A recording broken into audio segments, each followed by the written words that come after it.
Ke-73, Hukuman Hamad. Baby keluar dari kamar mandi dan menemukan suaminya dengan wajah melas duduk di depan lemari. Seperti sedang mencari pakaiannya yang entah ada masalah apa. Dia tak mau menegur atau memulai percakapan. Mari kita minimalkan semua interaksi yang ada. Biar dia tahu rasa. Sayang, baju kaos aku yang waktu itu. Ada di mana ya? Tanya Hamad merengek.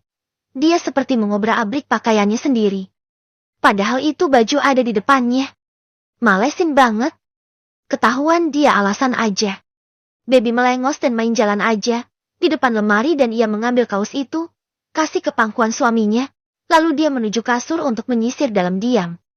Lagian juga mereka harus jaga wudhu kan? Mau sholat. Hamad hanya mengikuti langkah Baby dan menggeleng. Dia membawa kaos itu ke dalam kamar mandi dan membersihkan tubuhnya sesuai dengan perintah Pak Kiai. Hamad keluar sudah dengan rambut basah dan dia langsung berdiri di atas sajadah yang Baby beber. Mereka sholat sunnah berjamaah dan setelah salam, Hamad berbalik, menjulurkan tangannya ke Baby. Baru di detik ini ia merasa rencananya gagal total. Lah, kalau begini ya gagal pula si nomor touching lu itu. Lama Hamad meletakkan tangannya di depan Baby. Menunggu Baby mencium tangan pria yang jadi imamnya. Sepertinya Hamad juga sedang meledek Baby dengan momen ini. Toh pada akhirnya, Baby mau tak mau mencium tangan pria itu kan. Jadi dengan kata lain, nomor touching rule itu takkan mempan. Gak akan berlaku. Baby berpikir keras. Apa mau dia kalah begitu saja? Setelah Hamad sudah janji kemarin-kemarin, dan kejadian di desa itu membuktikan kalau janjinya semu. Apakah dia mau kalah sama orang ini? Orang yang membuat situasi Baby jadinya serba salah. Kalau dimaafin keenakan. Kalau terus dilaksanakan kok jadinya si malakama. Ia tiba-tiba dapat ide. Ia mengambil mukenanya, membungkus mukena itu di telapak tangannya, dan ia menurunkan muke di bagian jidat sampai ke hidung dan bibirnya. Jeti yang cium tangan itu kain mukena saja. Karena kulit mereka tak bersentuhan sama sekali. Baby tersenyum puas. Ia merasa menang. Lalu ia berdiri dan melipat mukenanya dalam diam. Sementara Hamad hanya mendongak. Merasa dicurangi oleh istrinya sendiri. Ini yang pertama dan dia kaget. Baby, kita harus bicara. Ucapnya pelan saat Baby sedang meringkas mukenanya. Tapi yang diajak bicara malah meletakkan mukenanya dengan rapi dan tetap dalam diam. Lalu naik ke kasur, memunggungi suaminya dan dia tidur. Seharian itu, mereka dalam mode senyap, dan Hamad semakin lama semakin putus asa. Keesokan harinya, Baby langsung izin keluar. Setelah sholat subuh ia akan langsung ke rumah Dijah. Sama seperti sholat kemarin ia membungkus tangan dan jidat, hidung dan bibirnya dengan mukena, demi rencana nomor touching rule-nya berhasil. Ia juga membuat surat untuk izin keluar. Baby menulis, "Aku ke rumah Dijah. Persiapan ke pondok. Baju sudah disiapkan. Sarapan sudah disiapkan. Wassalam." Itu isi pesannya. Singkat, padat dan jelas. Baby juga mengucap salam saat ia keluar rumah. Kan jadinya fair. Kan? Ia mengetuk pintu Dijah dan masuk. Baby membuka jilbabnya dan tiduran lagi di kasur temannya itu. Lah, ada apaan ini? Ngungsi kamu, Beb? Tanya Dijah bingung. Baru dibukain pintu langsung membajak kasur. Ngasih hukuman ke Mas Hamad. Emang enak. Biasanya dia kan yang hukum aku. Sekarang biar dia tahu rasanya gimana dihukum. Lagian sih, gak bisa dipegang omongannya. Ketus Baby sudah berbaring dengan nyaman di kasur Dijah. Lah, kalau kamu begini Beb, dia malah marah nanti sama kamu. Cowok itu gak bisa ngerti. Dia salah apa? Dan kenapa? Alasan dia diam begin. Dia malah tambah sumpek yang ada. Gak akan ada perubahan juga. Nasihan Dijah. Dia duduk di kasur. Sebenarnya dari tampilan Dijah sih, terlihat juga dia baru bangun tidur. Kayaknya sih dia belum sholat subuh sih. Ya soalnya Baby begitu azan langsung bangun. Ya secara Hamad itu belum azan aja udah bangun dan bangunin dia. Untuk tahajud. Jadi, mereka sholat lebih awal. Dan Baby selepas azan langsung sholat dan ngabur ke rumah Dijah. Aku udah bilang kok. Dari sebelum ikut ke desa itu. Aku udah jelasin ke dia, dan dia udah tahu salahnya apa. Dia udah janji gak akan senyum-senyum ke cewek. Tapi kenyataannya dia masih gitu kok kemarin. Sama Rosita. Kan kamu lihat sendiri, Jah. Balas Baby masih ngomel. Ia memunggungi Dijah. Lah. Terus kamu maunya dia gak boleh senyum cewek lain gitu, Beb? Lah dia kan pengajar, Beb. Gimana caranya coba? Ya bisa aja. Dia udah janji kok. Toh. Kemarin dia sama kamu biasa aja. Mana pernah coba dia cengar-cengir kamu? Senyum-senyum dan cengengesan sama kamu. Pernah? Enggak, kan? Terus kenapa Rosita itu hahaha? Ngobrol khusyuk bener. Apa mentang-mentang dia ustazah gitu? Satu kufu. Jadi setara. Gitu. Ya udah. Aku kan level rendahan. Jeti. Ya udah. Wah. Aku udah kesel, Jah. Jangan ajak ngomong deh. Kesel duluan aku. Kini Baby yang ngomel sama Dijah. Dijah. Yang sudah paham kalau sahabatnya itu kadung konslet dan ngambek hanya mengangguk. Dia melaksanakan ibadahnya, dan selesainya memeriksa. Baby sedang tidur.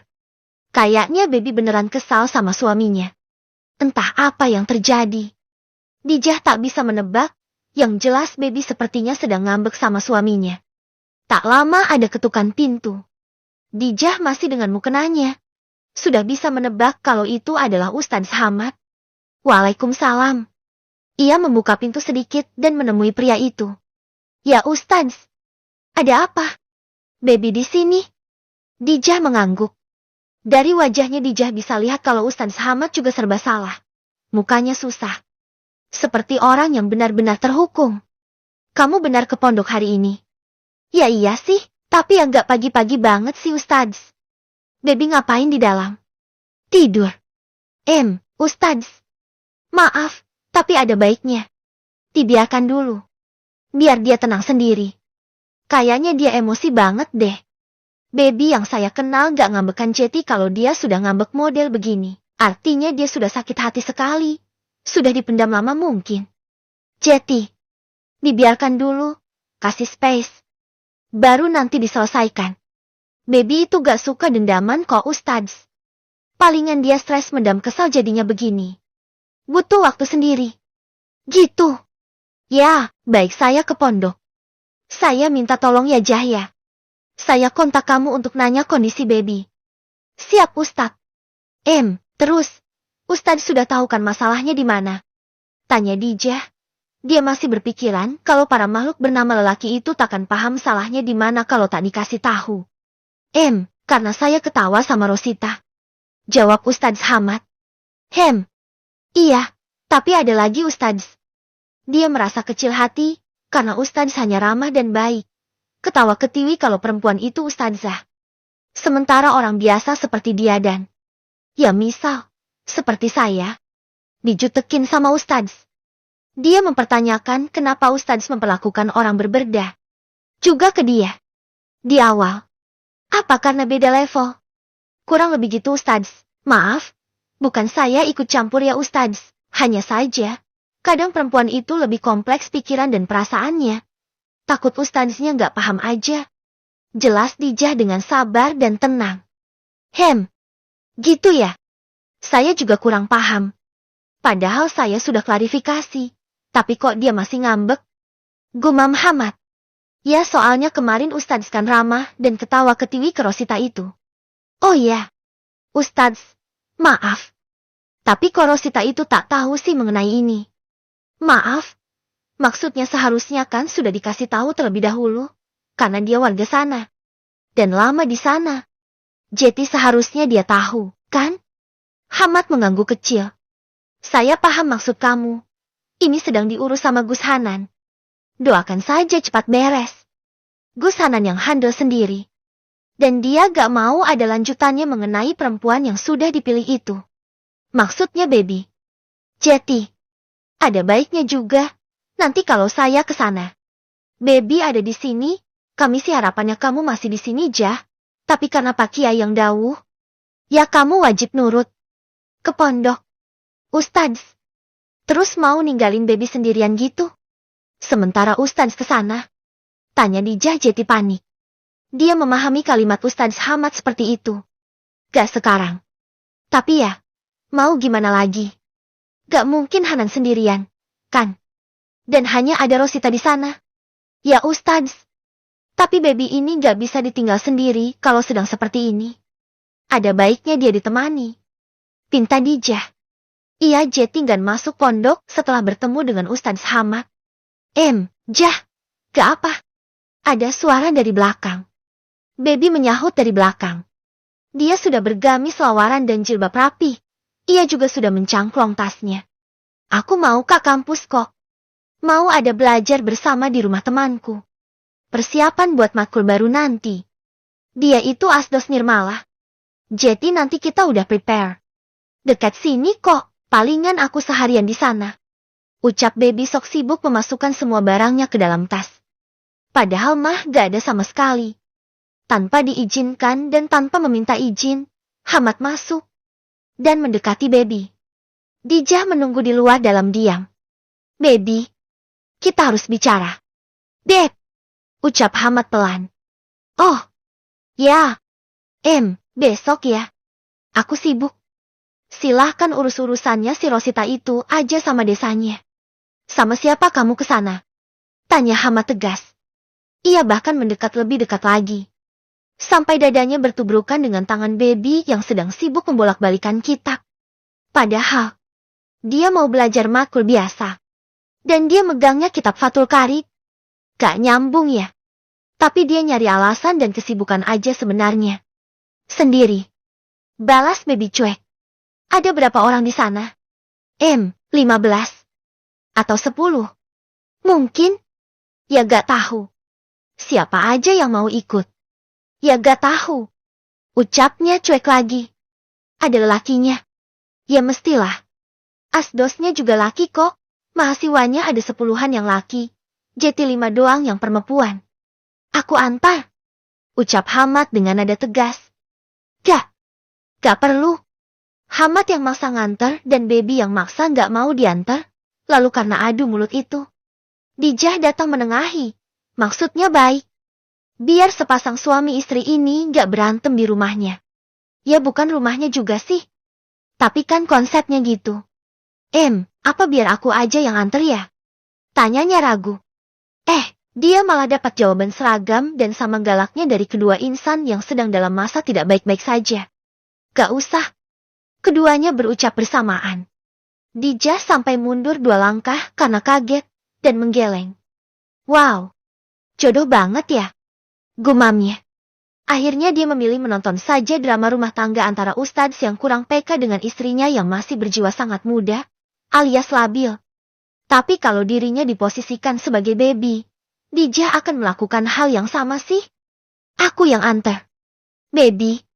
Gak usah. Ngajar sana. Gak ada kelas. Balas Hamad cepat dengan nada selembut dan sesopan mungkin. Ngapain kek? Biasanya ngobrol sama ustazah-ustazah muda. Ngapain juga ngurusin aku? Kamu itu kewajiban aku baby. Wajar dan aku senang kalau direpotin sama kamu. Ucapnya lagi. Gak usah. Udah ah. Tambah kesal kalau diajak ngomong terus. Lengek baby lagi. Dia langsung berlalu. Dan melambai ke arah Dijah. Udah ya Jah. Dadah. Ucap baby dan benar saja dia meninggalkan Hamad begitu saja. Dijah yang kaget dengan kemajuan yang di luar nalar ini. Berdiri dan mengintip ke arah depan lewat hordeng. Lah. Beneran kabur dong. Lalu Ustadz Hamad ikutan menyusul baby. Menahan tangannya di tengah jalan dengan dramatis. Andai aja ada video recorder atau Dijah sedang memegang kamera beresolusi bagus. Biar pencahayaannya ikutan bagus. Secara ini masih lumayan gelap-gelap syahdu. Ini sinetronable banget. Baby. Jangan gitu ah. Kamu ini kayak anak-anak aja. Omel Hamad kini sedikit menegaskan suaranya. Mungkin dipikir istrinya gak bisa dialem. Jadi dikerasin aja. Emang aku anak-anak. Lagian anak kecil dinikahin. Pedofil. Umpat baby kesal. Hamad merasa dirinya salah. Salah ambil jurus pikirnya. Lah dikasarin malah tambah parah. Baby. Gak gitu. Ya kamu salah. Seharusnya kamu itu nikahin ustadzah gitu loh.